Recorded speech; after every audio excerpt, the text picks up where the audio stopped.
You said something that I didn't quite catch. It was a 3 to 5 number. So thank the Lord, the 140,000 are not all overdoses. So any day we get between 3 and 5 overdoses through the emergency department, and we've actually now included our warm handoff to include alcohol, which is still the biggest drug we see in the emergency department. Those numbers of 3 and 5 would include alcohol overdoses. No, they were narcotics when we started. Alcohol is much more prevalent. How is this program going to unfold, and how is the information sharing going to work between the institutions? Sure. So we are very much using a model that the hospital has used before to combat or to improve quality of their healthcare services and readmissions. We are building a learning action network. It's action because the idea is that people come, they get information, they share information, and then they put it into action in their own organizations. The bulk of our content will be delivered via webinars and other sort of distance learning opportunities. We recognize that Pennsylvania is a very big state, and so this is one of 2 face-to-face meetings that we'll have that draws a statewide audience. We will also have regional conversations because the way this crisis looks is very localized, and we want to form the connective tissue and help support the connective tissue between hospitals and their community providers. So that's important part of this initiative as well. So we will have webinars probably twice a month just to keep pushing out information, learning from the evaluations of the webinars about what gaps still exist among the hospital community, learning what people need more information about. We have office hours, which our clinical advisors will very much be a part of, which is just a standard setting for people to come and share information, ask questions, and have really technical conversations about the implementation strategies behind some of the emerging practices that these folks were talking about. How long do you envision this running? It's is there a finite window, or is this? Yes, this is a 2-year initiative. It's funded as a 2-year initiative. I think that the driving force behind this is that the hospital community has information that they need, right? We have the expertise. People are doing the work every day, and they're the best positioned to share that information together.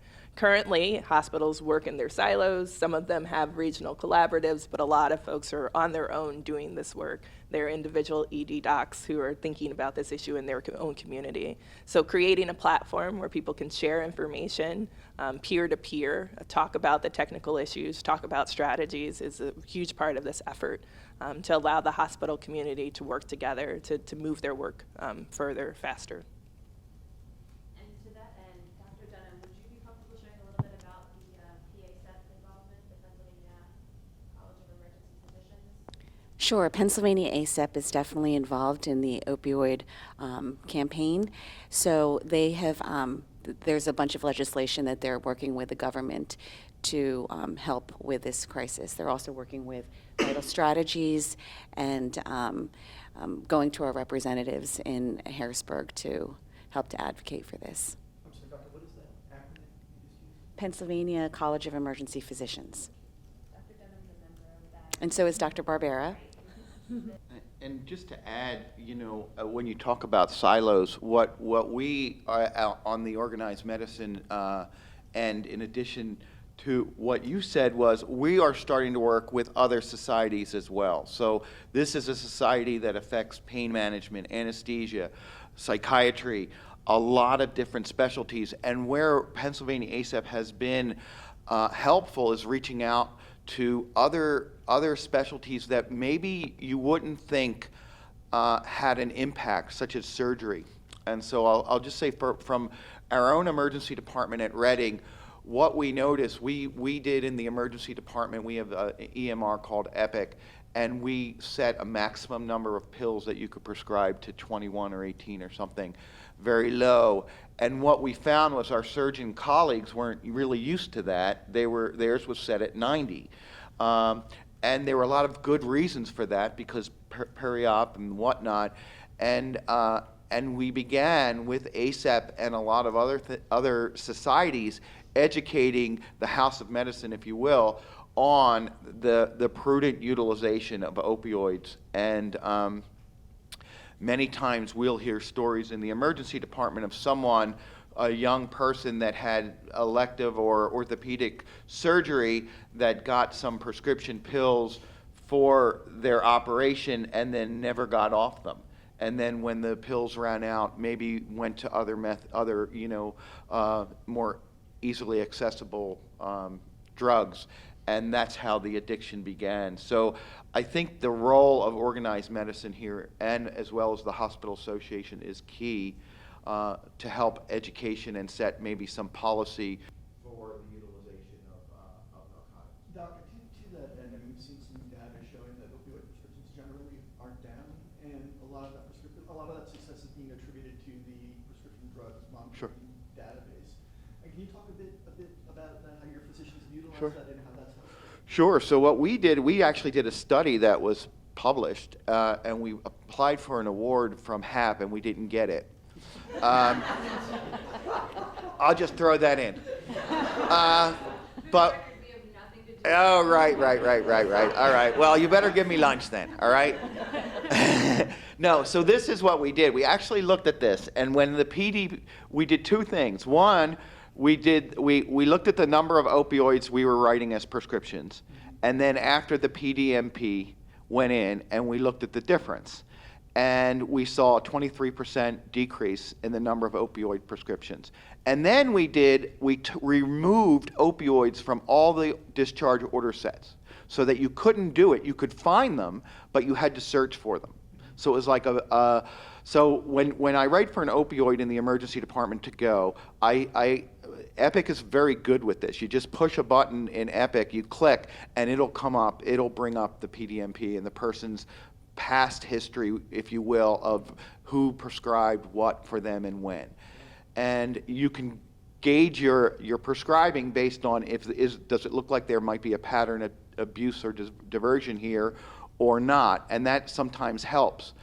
Then what we found helped even more was when we hid the opioid prescriptions from the docs and only put what we call Altoids, alternatives to opioids, in the discharge order sets. And then the doc would have to write in Percocet and do a search if they wanted to prescribe it. What we found was that decreased by 49% the amount of opioid prescriptions we wrote. So those two things together have had, at least in our emergency department, and then we brought it in-house, a huge decrease in opioid prescription, actually, and we rolled it out to the entire health system.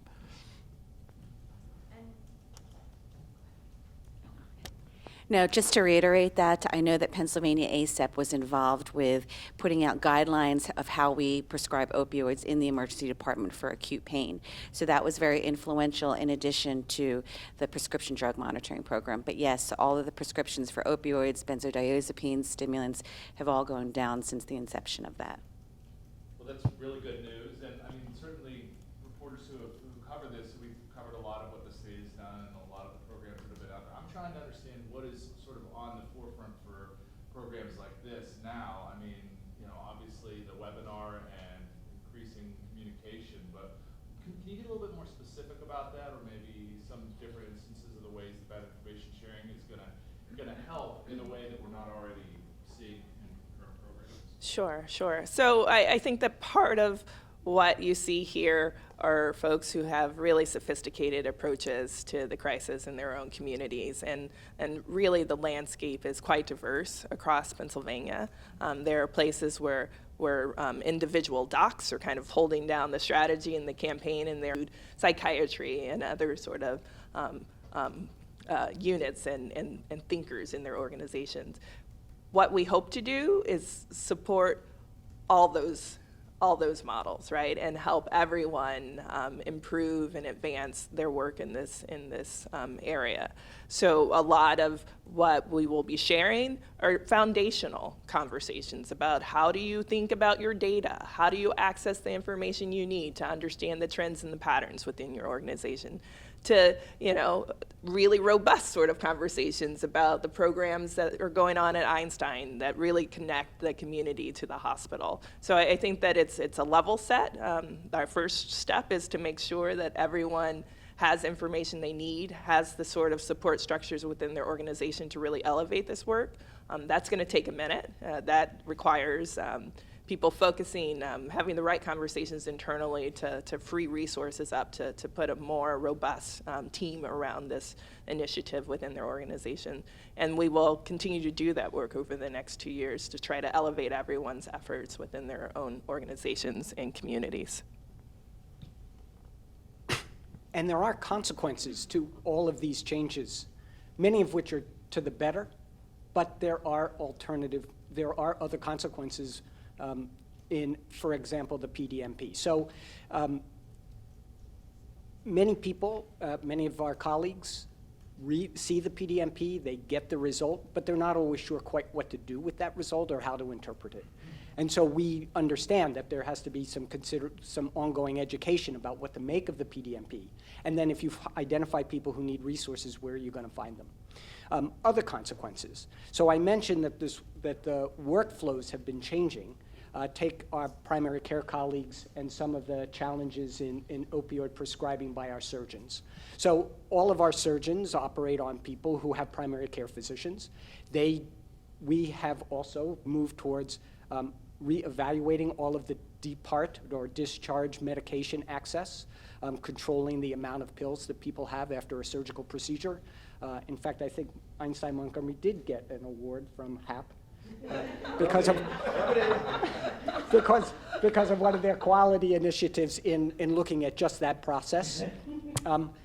But once that individual leaves the surgeon and is now in the hands of the primary care physician, there needs to be good communication between the surgeon and their intentions around pain management and the primary care team when the patient walks in and says, I was only given 5 days of Percocet and I'm in serious pain and I can't reach my surgeon on a Friday afternoon. Can you help me? What does that primary care physician going to do? And so we need to take further steps after or beyond this. We don't want to see people leave their primary care practices and go to the street to find their opioids, because that's when opioids really become dangerous. So we have a pain management program at Einstein that is receiving referrals from all over the region from primary care physicians who no longer feel comfortable or confident in prescribing for their chronic pain use of their pain and its chronic use of opioids in the management of that pain. And so these people are now flooding pain management programs, which become overwhelmed with this burden of prescribing opioids or making the decision around opioid prescribing. And again, we don't want to see patients left to their own devices because they can no longer access what they feel they need, whether it's because they have an undiagnosed opioid use disorder or because they have chronic pain and it's not well managed with reduced access to opioids, because that's where they get into the most trouble, obviously. So. And if we could talk about differentiating the LAN from some other work, one of the things that's great about this is we do have folks from the recovery community in here, not only to assist in those clinical channels, but also to help break down barriers and stigma. So Mike, maybe you want to address that a little bit. Sure, absolutely. And that's a particular emphasis of mine in our warm handoff program. So working and partnering with the local hospitals in our community is to provide some education and reduce the stigma around substance use disorder, especially opioid use disorder, with medical providers. And, letting them know that people can and do achieve recovery, that it is possible, because just thinking about it from the perspective of a doctor or a nurse working in the emergency department, they see somebody with an opioid use disorder at their worst moment, right? When they just, barely survived an overdose situation. And I would say 99 times out of 100, that person doesn't come back a year later and updates that doctor or nurse on their progress. They don't let them know, hey, because of your intervention, I'm now in recovery and doing well. So we try to make it a point to do that, to put a face on recovery, to let medical staff know that it is possible.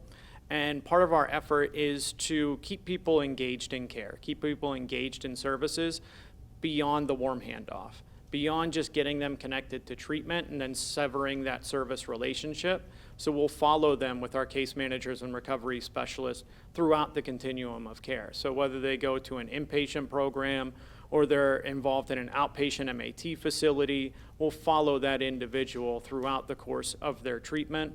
And again, trying to address some of those non-treatment needs that were brought up, like transportation, access to employment, housing. Those are some of the three major resources that we're connecting people to in our rural area.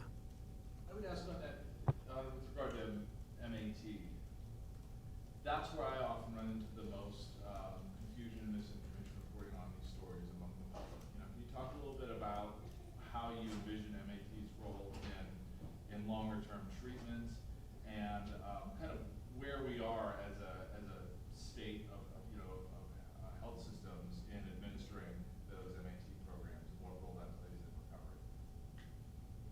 Okay, I can start with that, and then maybe one of the physicians would like to add something. We actually just, through the state, the Department of Drug and Alcohol Programs, had an initiative to work with our contracted treatment providers to offer and accept referrals for patients that are on medication-assisted treatment at every level of care. So whether they're going to an inpatient facility or a halfway house, which is an extended 3 to 6 month program, prior to this initiative, somebody had to make the decision, do I go to residential treatment or do I do outpatient on MAT? Right? You couldn't do the combination of the two because traditionally drug and alcohol treatment providers were drug-free treatment. Residential treatment was not MAT. Right. Could not use buprenorphine there. Right, for the most part, the majority of residential treatment providers did not accept referrals for individuals that are on MAT. So it became a decision point or a path that a patient had to choose. So working with all of the contracted treatment providers in our 3 counties to build up the capacity for them to accept referrals for patients on MAT and then continue them on that course of treatment. And again, I think the important component is working with them long-term. Not just sending them to 14 to 28 days of inpatient and thinking their 10-year addiction to opioids is going to be dealt with. It's great. I would add, too, that MAT is not a magic pill. And so what all the studies show that MAT needs to be administered with behavioral therapy or counseling. And the cases where it is not successful is where one happens and not the other. And one of the things that initially I think patients and probably some providers felt like, okay, we're prescribing the pill and come back every X days for your prescription without that behavioral counseling piece. And those patients were more likely to relapse. So I think one of the challenges we have with our MAT clinic is, do we have the available staff and are patients showing up for their therapy sessions? And I can't say that it's always happening as much as we like. Can I make a comment on that? Just to say, because this is actually a really important priority for Vital Strategies in our work in Pennsylvania, is to expand access to medication treatment.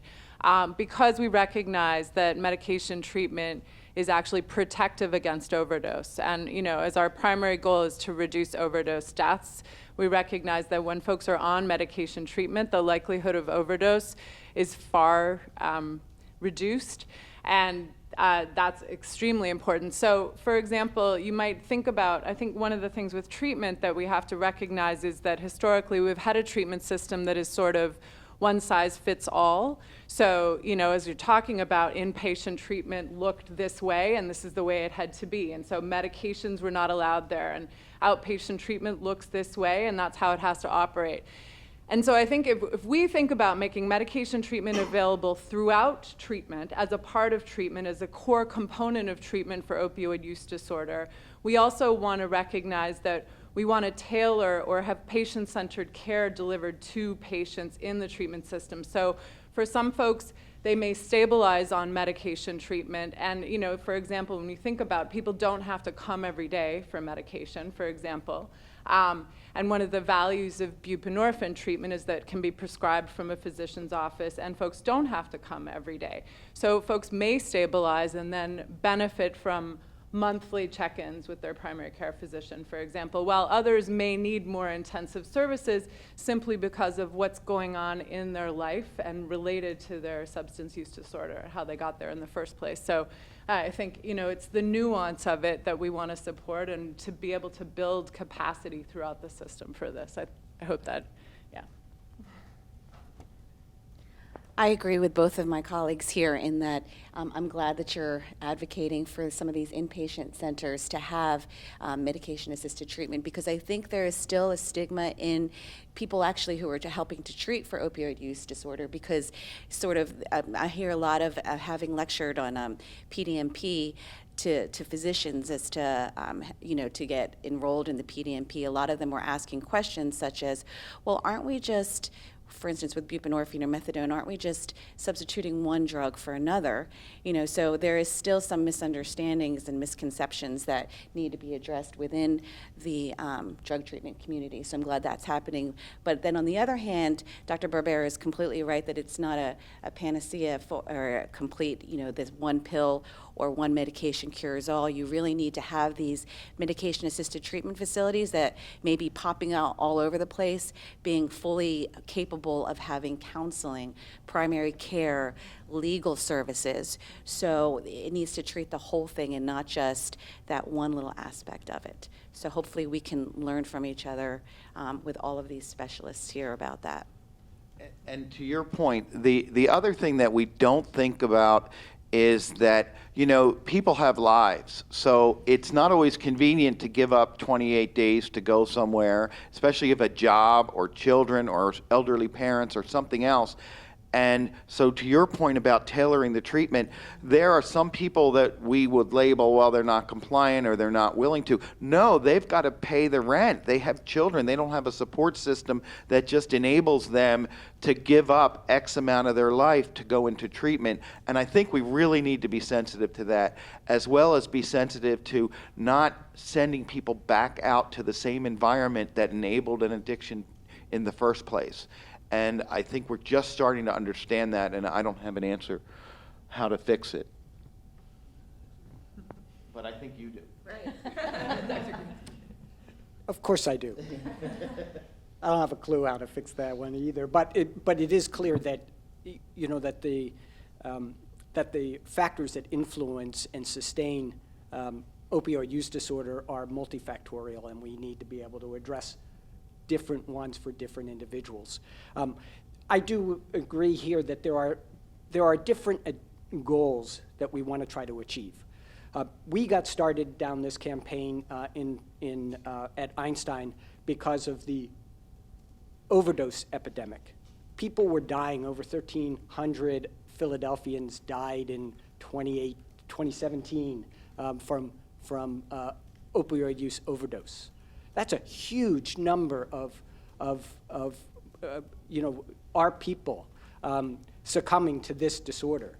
Protecting them may call for different strategies than helping people optimize the quality of life and their outcomes through a course of recovery. I think one of the benefits of medication-assisted treatment with Suboxone is that Suboxone does appear to be somewhat protective from overdose. Well, that's huge. So the city of Philadelphia recently told me about some recent statistics where they've been looking at overdose deaths and what substances are in the individuals when they've died, and they very rarely find Suboxone. Much more likely to find Percocet, certainly fentanyl, heroin, but Suboxone almost not at all. So it could be that Suboxone just isn't all that readily available, but we happen to know there's a fair market for secondary use of Suboxone. Diversion does exist within that community. We're concerned about it, but nonetheless, if it's protecting people from dying, that's a huge win. I think everybody here probably is aware that there's this campaign to open a safe injection site in Philadelphia. I'm one who is greatly in favor of opening such a safe injection site. Again, it's not to stop someone from having opioid use disorder. That's not its primary intention, though secondarily it may get more people into treatment than any other strategies that we know, but it's there to save lives. And we know it works in Canada, it works in Switzerland, it should certainly work in Philadelphia.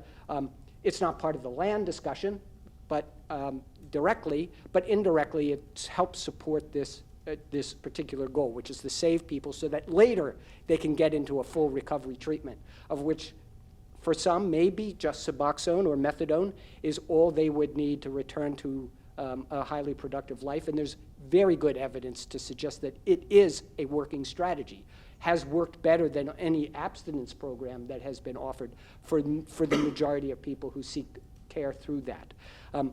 But by itself, a medication is almost surely not going to solve the opioid use problem for many others. And for those, layering on additional services, legal services, certainly behavioral health services, education opportunity, and all of those, employment, all of that will help bring people up to achieve that full quality of recovery that we're all trying to assist. Oh, I'm sorry. Last question. Oh, I was just going to close this out by, noting the complexity of this issue, right? And being very excited to be creating a space where hospitals and clinicians can talk to each other about it, because I don't think that any one of us is going to solve this. It's going to take a conversation about what makes sense and what's available in your own community, and a toolkit to help support the efforts in individual hospitals and individual communities. Jennifer, like I said, I want to leave a couple of minutes to talk about the nuts and bolts with Johns Hopkins and how Vital is fitting into that. So maybe Dr. Helly, you can close it out. Sure. With just a couple of remarks about how the whole initiative, I initiative think. works soup to nuts and how it's being tested for outcomes. Sure. So thank you. So as I mentioned, so we are the implementation partner for Bloomberg Philanthropies in this work.